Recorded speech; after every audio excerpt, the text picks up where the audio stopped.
Over 4,000 people killed in the Israel-Hamas war so far. The two sides continue to trade missiles and air raids as an Israeli ground offensive looms.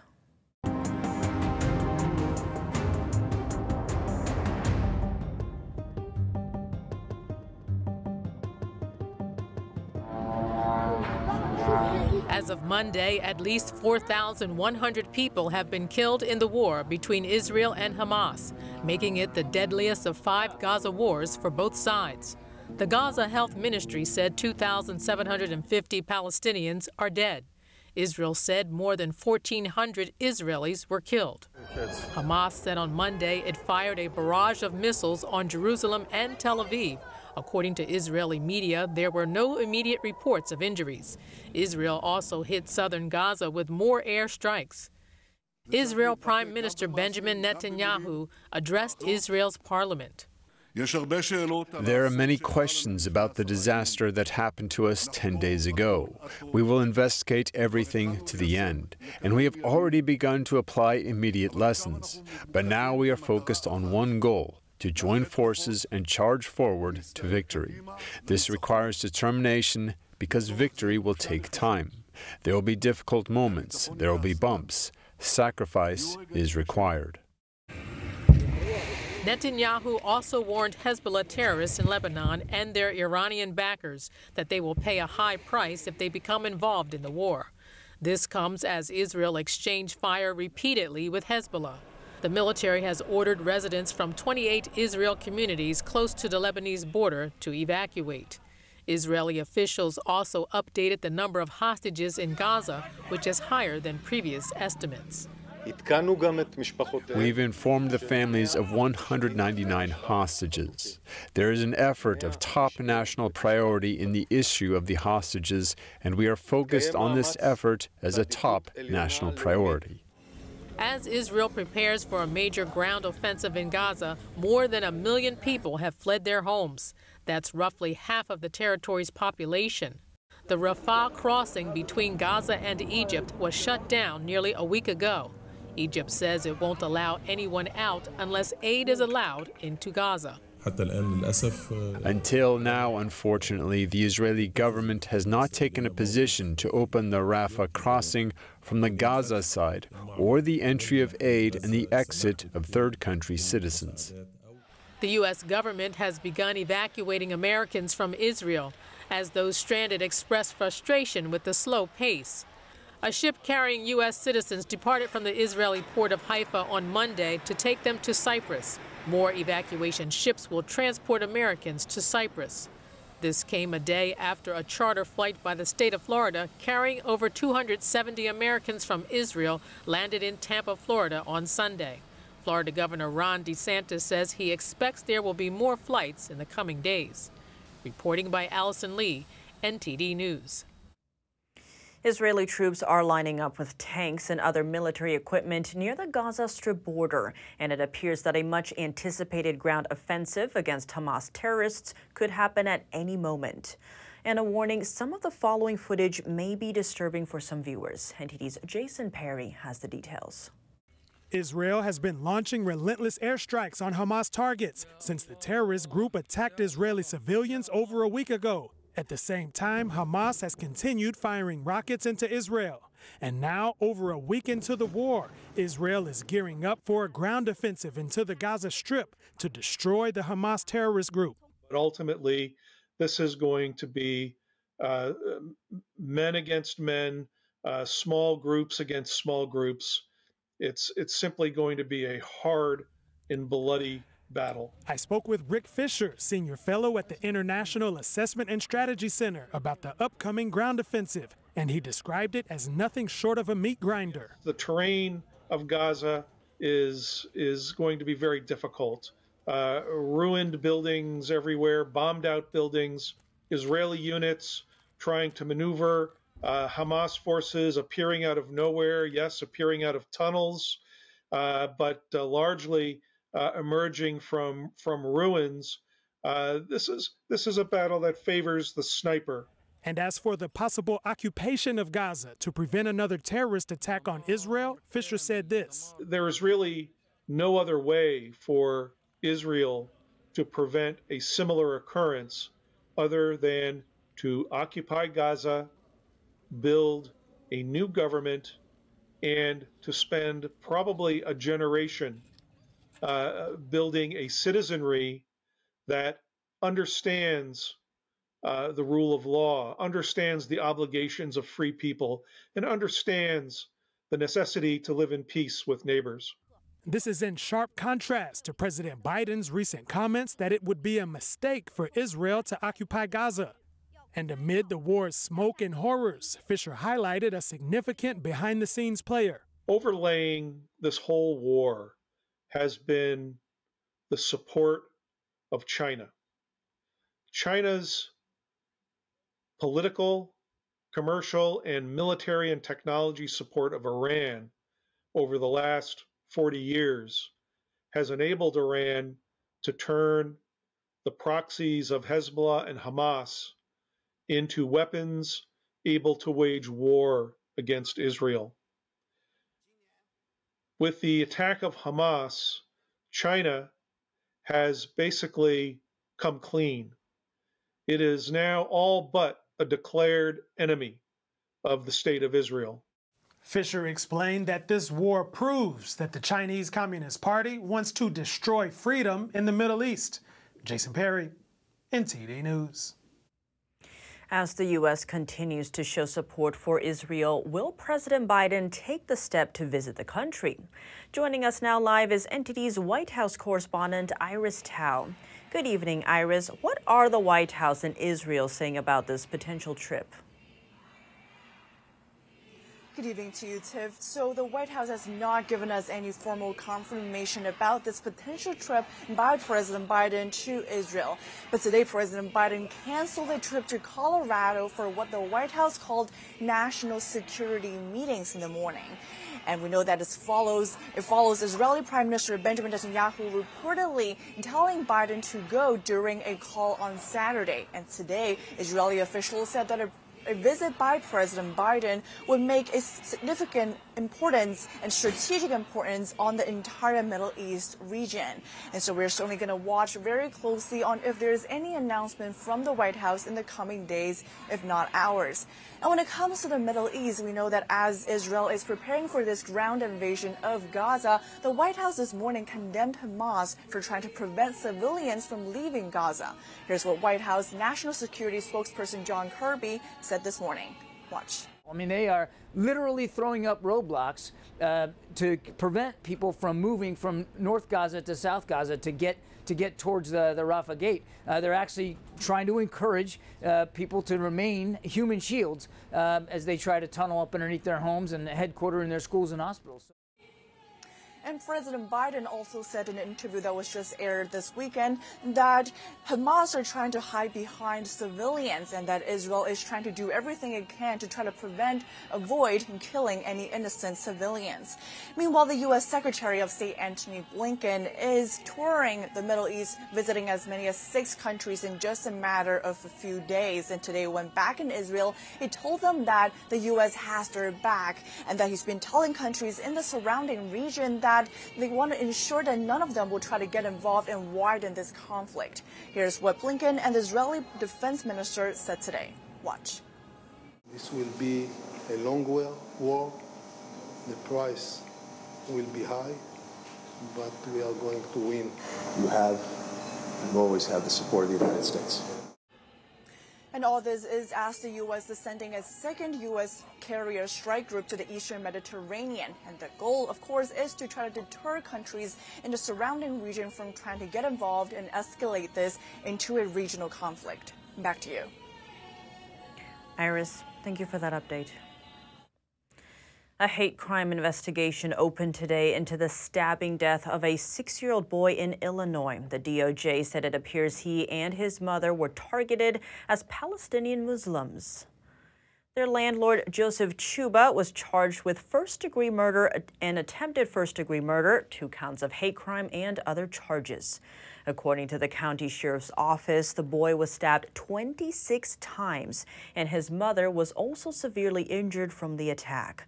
Officials said yesterday that the victims were targeted for their religion and in response to the war between Israel and Hamas.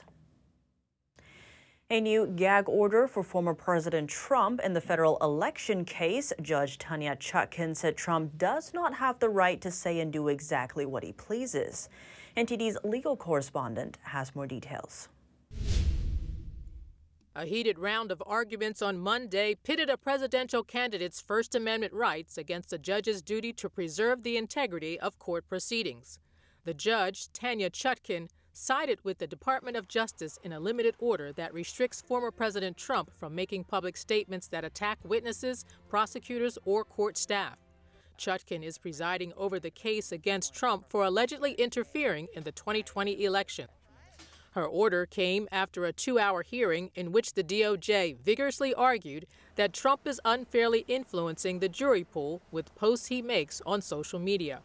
They asked that the gag order limit what he could comment on related to the case. Trump's attorneys argued that the request violates his First Amendment rights and interferes with his presidential campaign efforts. In a narrowly tailored order, Chutkan focused on restricting comments Trump made on social media about participants in the case that could affect potential jurors. She did not block Trump from making comments about Washington, D.C. or criticism of the government, including the Biden administration and the DOJ. The judge said she would consider sanctions if Trump violated the order. She refused to delay the March 4 trial date until after the election, saying this trial will not yield to the election cycle. We turn now to our legal correspondent Arlene Richards for more discussion on the gag order. Arlene, in this case today, it seems that the judge was very specific about what speech was being restricted, and she actually didn't grant all of the DOJ's requests in terms of Trump's First Amendment rights. Do you think the judge ruled fairly today? Well, Tiffany, I think she made efforts to separate speech that was related to this case from comments he's made about candidates involved in the presidential campaign. And she specifically addressed the differences between comments made about witnesses or prosecutors versus comments made about, for example, Mike Pence.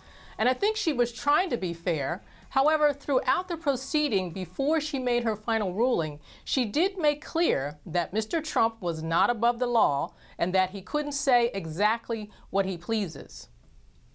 And in terms of this judge separating election speech from comments about the case, Trump's attorneys have argued that the restrictions and even the trial date are a form of election interference. The judge says she will not delay the March 4th trial until after the election. How could this potentially impact Trump's presidential campaign? Well, that trial date is one day before Super Tuesday. And for those who don't know what that is, Super Tuesday is the biggest day for the presidential primaries. It's the date when the greatest number of states will hold primaries and caucuses. So having the trial start the day before Super Tuesday could potentially take Trump off of the campaign trail and place him at a disadvantage in getting more votes. But some argue that the trial date won't pose that much of a problem because he might not have to show up in person. And some states like California will already have most of their votes cast. And besides, Trump has such large name recognition that he doesn't necessarily have to be actively meeting and greeting people in order to get the votes. And now, the judge's gag order today is similar in nature to a limited gag order a New York judge imposed on the former president earlier this month during a civil trial. But some are saying today's order is more serious. How are they different? Well, Tiffany, I think the intent of the orders is the same. Both are blocking former President Trump from posting or commenting on certain individuals. In the New York case, it was comments about the court staff. In the case today, it's witnesses, prosecutors, and court staff.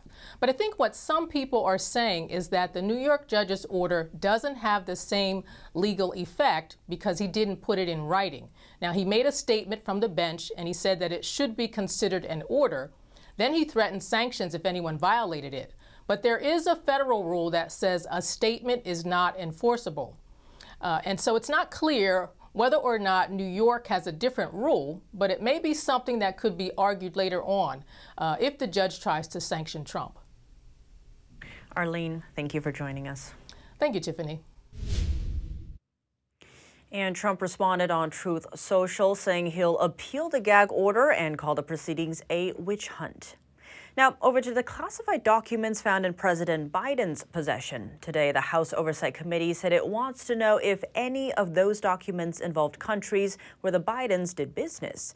NTD's Arian Pasdar has more. Kentucky Representative James Comer is the chairman of the House Oversight Committee. On Monday, Comer sent a letter to Special Counsel Robert Hur. Hur is currently investigating whether President Biden broke the law by mishandling classified documents. Now Comer wants to know if any of the documents involved countries where Hunter Biden did business. He wrote, if any of the classified documents mishandled by President Biden involved countries or individuals that had financial dealings with Biden family members or their related companies, the committee needs access to that information to evaluate whether our national security has been compromised. Back in January, CNN reported that the president indeed had such documents in his possession. The documents reportedly touched on Iran, Ukraine, and the UK. This comes just 1 week after the president sat down with Special Counsel Hur for an interview regarding the classified documents. And Comer now also wants to know what line of questioning Hur used during that interview. That's to determine if the special counsel really tried finding links between the president and foreign payments. Arian Pasdar, NTD News. On Capitol Hill, House Republicans are preparing to take their vote for House Speaker public. Congressman Jim Jordan of Ohio is the elected nominee, but it still remains to be seen if he has the votes to secure the gavel. NTD's Melina Weisskopf joins us from the Capitol with more. Melina, set the scene for us. What can we expect to see tomorrow with this vote? Well, at this point in time, Tiff, it's looking better and better for Chairman of the Judiciary, Jim Jordan, to take the gavel at some point this week. That's because he has been able to chip away at some of the people who originally opposed him. For example, the chairman of the House Armed Services Committee, Mike Rogers, said that after having a conversation with Jordan, he feels more comfortable about casting his ballot in that direction now. Some others have followed after Mike Rogers, saying more or less the same exact thing. But the reality is, it's really unclear right now whether Jim Jordan has 217 votes that he needs to take the gavel tomorrow when they are expected to meet at 12 o'clock for that first public vote. And that's important to note because this is a change from the strategy that Jim Jordan himself, as well as other Republicans, originally wanted. They wanted to secure the 217 votes needed behind closed doors before bringing it before the public. But now, regardless, Jordan says he's confident to move forward with this public vote tomorrow. While there are still some Republicans who are a bit reserved on voting for him, some others are also publicly floating the idea of working with Democrats to elect a speaker. But regardless, Jim Jordan says he's optimistic and feels good about tomorrow. Take a look at this. Nobody in America can get 217 right now out of the Republican conference. If that becomes apparent to everybody, then at some point in time we're going to have to work across the aisle, try to figure out what it's going to take for us to be able to get a speaker elected. The only way to do this is the way the founders intended, is you have the vote tomorrow. We've set it for 12 o'clock, and I feel real good about it. It's not going to take 17 rounds. Okay. I think we'll take a very few rounds and probably have Jim Jordan as our speaker in the next 2 days. His plan last week was that we are going to put forward a clean continuing resolution. I'm still concerned, but I'm prepared to put a vote for our nominee.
And former Louisiana Attorney General Jeff Landry won his bid to be the governor of the Pelican State. He'll be the first Republican to hold the office in 8 years. Landry trounced the competition in this off-year election by receiving almost 52% of the vote. This was about double the combined votes of 13 other candidates, including 6 Republicans. So no runoff will be required. Louisiana has a jungle primary system, meaning all contenders are on the same ballot. If any candidate gets 50% or more of the primary tally, they win. Otherwise, the top 2 vote getters would move on to a runoff. Welcome back. The FBI says it's seeing more terror threats in the U.S. since the war between Israel and Hamas began. Could some of those threats be coming from terrorists who entered through the southern border? We spoke with a senior national security fellow at the Center for Immigration Studies to learn more. Todd Bensman, thank you so much for joining us. Great to have you back on the show. Good to be here. Thank you. Todd, we're now hearing reports coming out of Israel on how this surprise attack could have happened, especially about the border. Now, here in the States, Homeland Security is noting, quote, a growing number of individuals on the FBI's terrorist watch list trying or attempting to cross the southern border into the U.S. Give us a sense of just how serious this is for America. Well, the southern border is notoriously wide open right now. Almost everybody or anyone who reaches that border can actually enter the country and stay through any one of 4 or 5 different methods.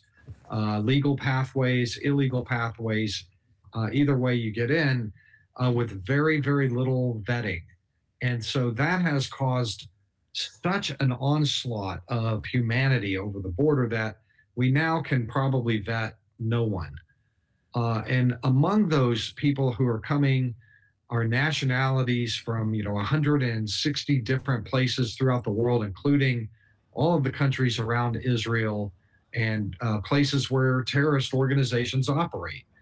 And as a result of how open things are and how many people are coming, we have had a record number of individuals who were already on the FBI's terror watch list before they showed up.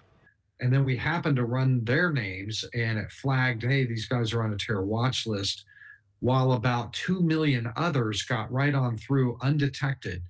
So we have a pretty good idea from those 250, who might be among the 1.8 or 2 million gotaways. And that really is the heart of the national security kind of risk profile or the threat that we're looking at, because, people are going to be very angry in the coming months over what Israel is about to do and the war that's about to follow. And, in the intelligence world, you start to see a lot of people pop off, spark off on terror attacks and hate crime attacks and that sort of thing inside the United States. I think there's a lot of that threat information coming through right now. And Todd, you actually wrote a book on this. It's titled America's Covert Border War, The Untold Story of the Nation's Battle to Prevent Jihadist Infiltration. Now, one of the points you bring up in that is that many Americans either don't know or believe that terrorists are coming through our border, but that the effort to prevent this from happening is actually why we don't see attacks by jihadists that we're seeing in Europe, for example. Could you expand on that and give us a sense of that? Right. One thing that I talk about in the book, and here it is, America's Covert Border War. This was just published about 2 years ago. The book is really about the programs that were stood up after 9/11 for the border specifically to intercept, detect, and then investigate people coming from countries of national security interest. The problem is that and what I would add to that is that these programs have prevented many terror attacks.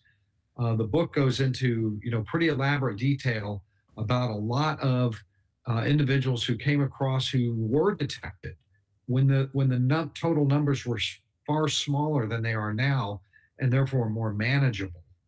And so if you haven't had an attack, people tend to lose interest.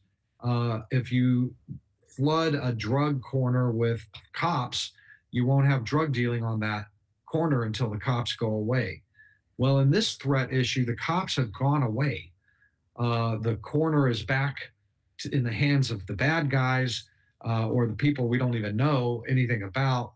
And that's really the problem, that these counterterrorism programs are now unviable. They are not being carried out any longer because the numbers of people coming from those terrorism countries are so vast. 75,000, the Daily Caller reported recently, in just 8 months. There's no way that they can capture and investigate and hold that many people anymore. And so they're just letting them through into the interior with maybe a database check. And on that note, what immediate steps can the U.S. take to mitigate these risks? Well, the intelligence community is very familiar with this kind of thing. We've been through this many times. And typically what they do is, ramp up surveillance, reprioritize older cases that might involve people from the Gaza Strip or the occupied territories and, re-energize those kind of cases, to start working informants in all of our cities. We have 56 FBI joint terrorism task forces that have state and local components, to have our overseas intelligence officials share whatever they're picking up, foreign intelligence communities, agencies, to be bringing to us our attention derogatory intelligence about people coming from all over, and to just really, really be ultra extra vigilant and work around the clock from this point forward. A lot at stake here. Todd Bensman, thank you so much for your time. Thank you. Major U.S. pharmacy chain Rite has filed for bankruptcy protection. The company said yesterday that it obtained over $3 billion in new financing as it carries out a restructuring plan. NTD Business's Don Ma breaks it down for us. Don Ma, thank you so much for joining us. Great to have you on the show. Yeah, as always, great to be here, Tiffany. To begin, what is the situation currently with Rite? Yeah, so first of all, Rite is the third largest nationwide standalone pharmacy chain, has more than 2,200 stores in 17 states. But due to various factors, it has become pretty debt-laden. The company said it had reached an agreement with its creditors on a restructuring plan to cut its debt, and that this bankruptcy filing was actually part of that. So this plan, it hopes, will significantly reduce the company's debt. The plan will also help to actually reduce litigation claims against the company, because Rite has also faced accusations of filing unlawful opioid prescriptions for customers. The U.S. Justice Department says that Rite potentially had contributed to the opioid epidemic in the U.S. And Rite in 2022 settled for up to $30 million to resolve lawsuits. But I think the good news here may be that the bankruptcy actually will not affect the company's business operations. Some big accusations there, but how much debt are we speaking of here? Right. So according to the last time the company filed a financial report, Rite had just $135 million of cash on hand. It had a total debt of $8.6 billion as of June 3rd. And by the way, the amount of debt owed actually exceeded the value of the company's assets by nearly $1 billion here. And, with rising interest rates, that debt wasn't cheap to finance.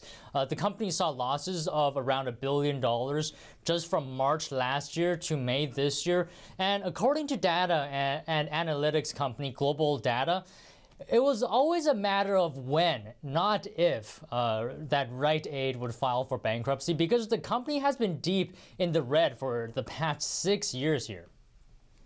And on that note, what does Rite Aid's restructuring plan look like?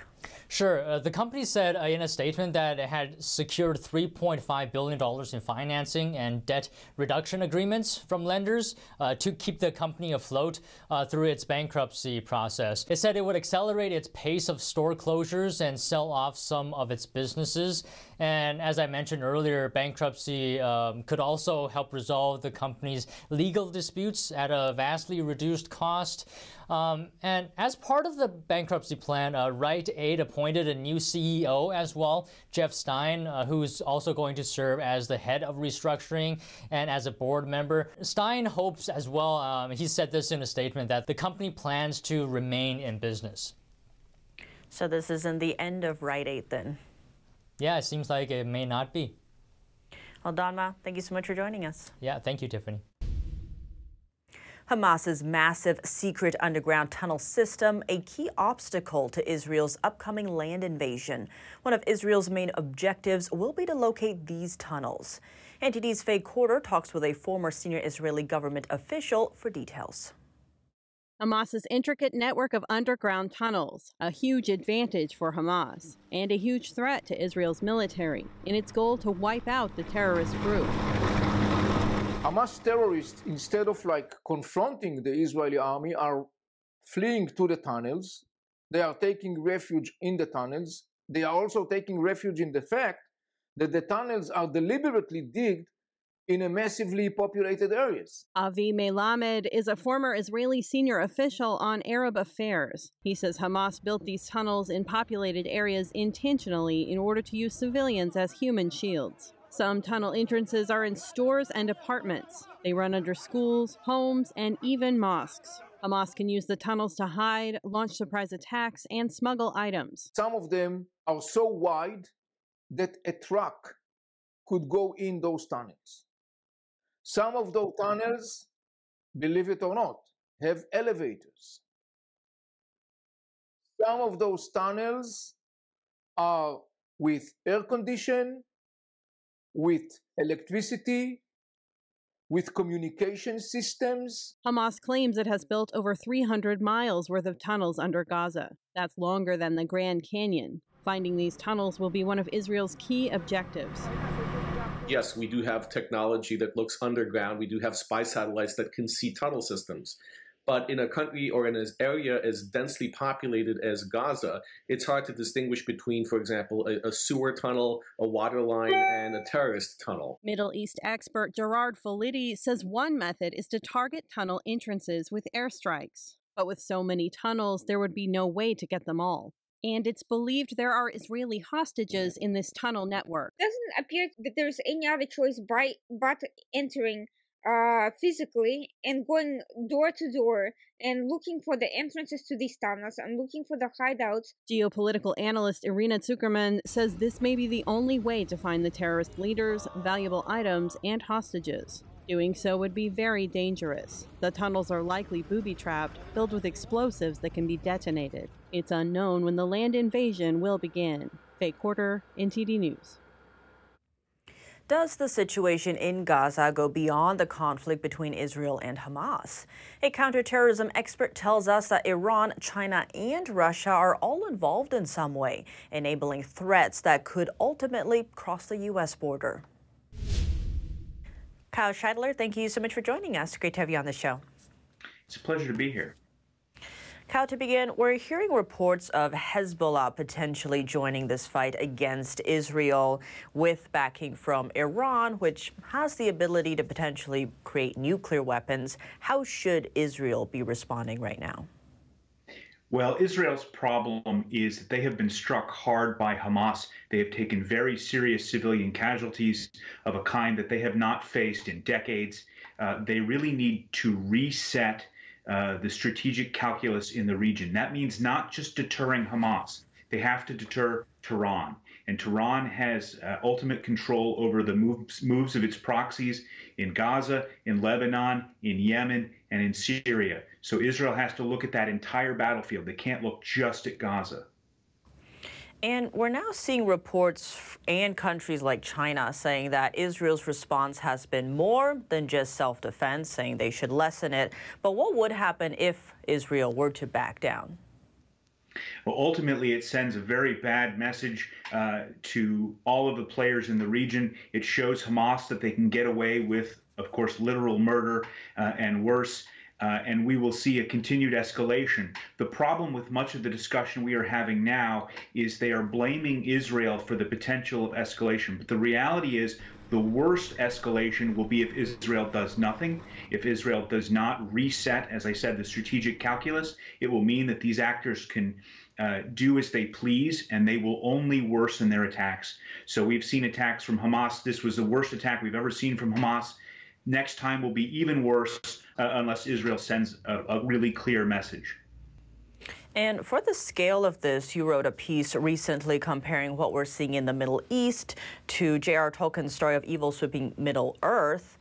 How does what we're seeing there impact us here in America? Well, you mentioned, of course, China, and both China and Russia have taken essentially Hamas's side in this conflict, trying to restrain Israel and really emboldening their ally, Tehran. And that is a reflection of, as I called in the piece, the sort of growing evil that we're seeing across the world. And the point that I was trying to make was that for the United States, we must keep a global perspective. We must keep an eye on all of the various hot points that we may need to respond to. We have to let Israel deal with this situation on their border. They are more than capable of doing that if we get out of their way and if we do not try to restrain them. In the meantime, we need to keep our eye on all of the various threats around the globe, including on our own border, where you have drug cartels that have very close ties to Hezbollah. Our border is essentially wide open.